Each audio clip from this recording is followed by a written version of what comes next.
Everyone. In this video, we are going to discuss the major functions of the large intestine. So the small intestine is going to connect directly to the large intestine. The major role that we're going to be discussing in this class is the fact that the large intestine is mostly going to be used to absorb water. So the small intestine was absorbing nutrients.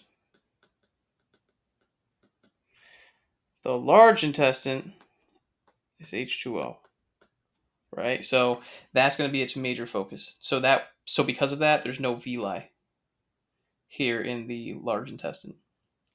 You're also going to be seeing some absorption of bacterial vitamins, so vitamin K and B are some examples, as well as the storage of feces. So on the way out, again now that chyme, it's the nutrients have been absorbed from the chyme, and what we're doing now is this liquidy uh, really waste product at this point because most of the nutrients have already been extracted.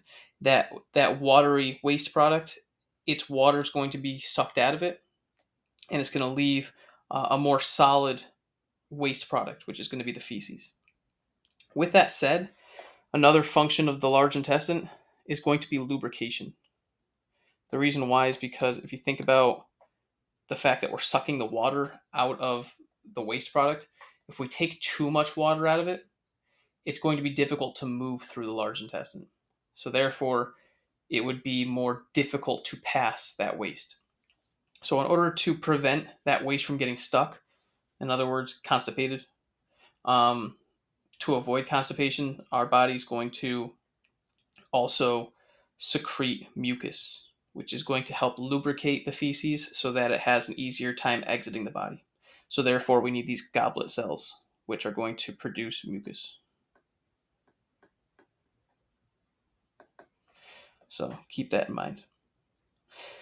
This also makes it so that we can absorb more water and not have to poop it out, basically, right? So, like, you might be asking yourself, why don't we just not absorb water and use that to defecate the waste out, right? Well, we want to keep water.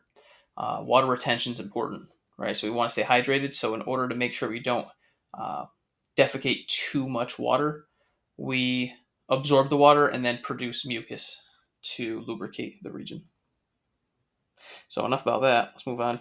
Here are some images.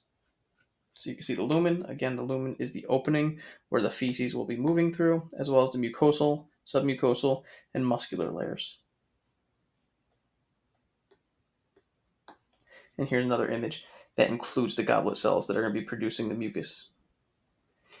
If you have any questions about the functions of the large intestine, please let me know.